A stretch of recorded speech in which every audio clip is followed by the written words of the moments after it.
Is the Quran historically reliable? This episode is based on Dr. Rafat Amari's book, Quran and History. This is Daniel Amari from the Religion Research Institute. This episode is titled Simon. In this episode, we will be examining the account of the Quran of a person called the Samaritan, or Al-Samiri in Arabic.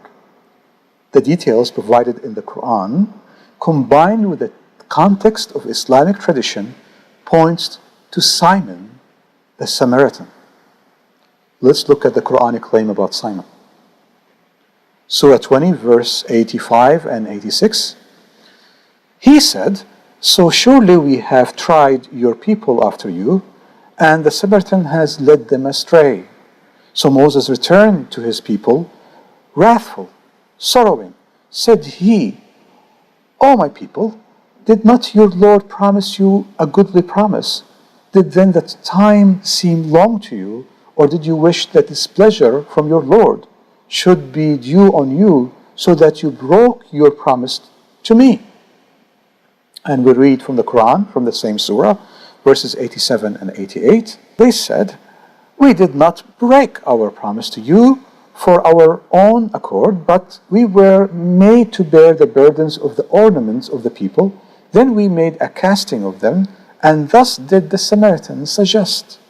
So he brought forth for them a calf, a mere body, which had a mooing sound. So they said, 'This is your God and the God of Moses,' but he forgot." And we read from verses 95 and 96. He said, "What was then your object, O Samaritan?"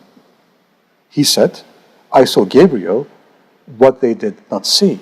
So I took a handful of the dust from the footsteps of the messenger, then I threw it in the casting.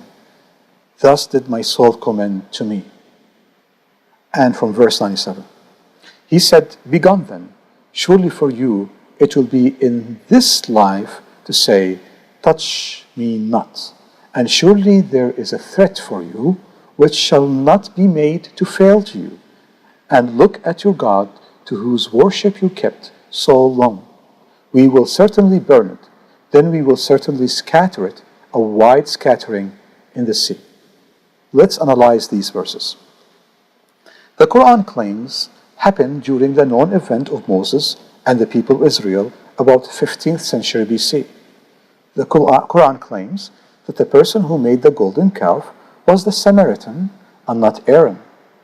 The Quran refers to the Samaritan as the Samaritan, not a Samaritan. This indicates that this Samaritan person is known by the immediate audience of Muhammad. There is little doubt that this Samaritan was Simon, the sorcerer of the book of Acts of the Bible. The Quran attributed the capability of doing great signs, including creating golden calf, whose mooing meant that it is alive. This further enforces that it was Simon, the sorcerer, who practiced great sorcery. In the early centuries after Christ, the ability to create was attributed to Simon. Likewise, the Quran claimed so. There is a striking similarity between Peter's rebuke of Simon, the Samaritan, and the books of Acts and his punishment, as it is portrayed in the apocryphal writings. And on the other hand, Moses' rebuke of the Samaritans in the Quran. Summary. Let's summarize what the Quran is saying in all of these verses. The Quran described the incident of the golden calf with Moses 15th century BC. The Quran stated that the Samaritan was the one who made the calf. He was able to create a calf and put life in it. He borrowed that life from the dust under Gabriel to give it to the cow. He was rebuked harshly by Moses. What about history? What does history tell us about the claims of the Quran?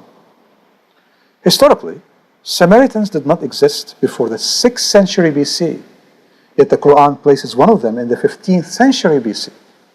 Moreover, the particular Samaritan, Simon, the sorcerer, lived in the 1st century AD. There is a difference of about 1,500 years between Simon and Moses. Let's look at the sources of the Quran. The Quran took two different accounts, one about Moses and the other about Simon, and mixed them with each other. Furthermore, the Quran depended on multiple sources to construct its narration.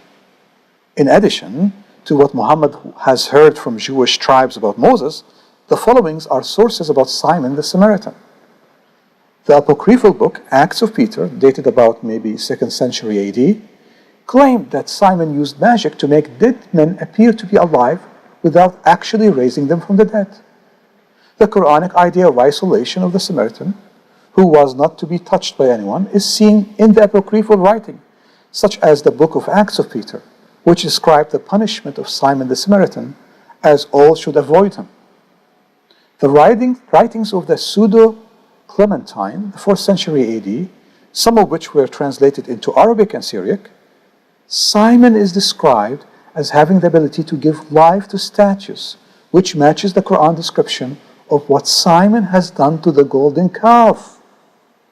According to the Clementine recognitions, Simon had abilities to borrow life from living beings, then insert that borrowed soul into a solid object, therefore making it alive.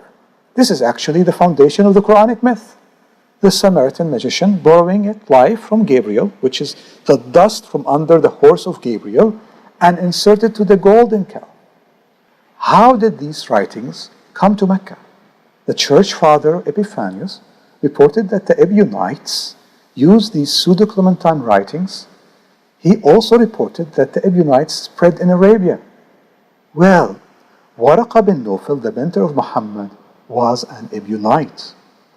This is very important information, that when it comes to New Testament persons, the Quran copies from apocryphal books.